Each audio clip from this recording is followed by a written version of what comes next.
Hello, my name's Michael Grandage. I'm the artistic director of the Michael Grandage Company. I first discovered a passion for the theatre when I was growing up in Cornwall because there wasn't much professional theatre at the time I was growing up there, and very, very occasionally we would have a visiting company. And we got the first ever small-scale tour from the Royal Shakespeare Company. Came to a local leisure centre.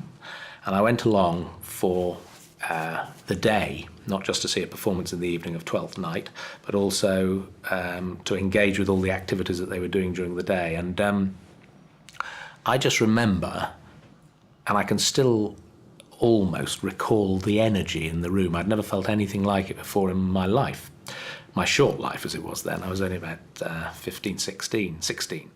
And I was very clear that whatever was going on in that room on that day, I wanted to be part of it in some way because it was having a considerable effect on me.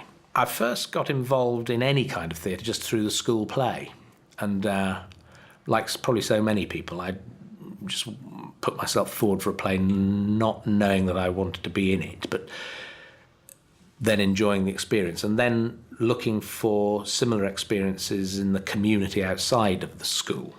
And there was an amateur company and a youth theatre workshop going on, and I joined all of that activity, and then from there joined the National Youth Theatre, and from there went to try and get into a drama school. There was a change in my mid-30s from acting to directing, which was basically a version of a midlife crisis, I suspect, which was just that the acting roles I was taking were no longer fulfilling me in the way they were when I started out as a very young man. Because directing seemed to me to be the one job that might fulfill that ambition.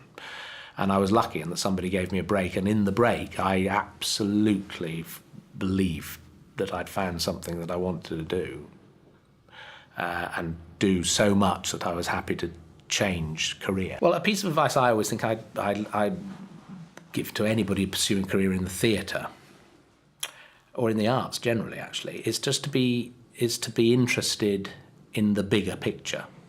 One of the problems sometimes about the arts is that it can become just our little world. And there's a reason that in newspapers it occupies, a couple of pages, and the news section occupies a huge amount of pages. And I think the important thing for us is to take a much greater interest in that bigger part, and to have an interest in everything.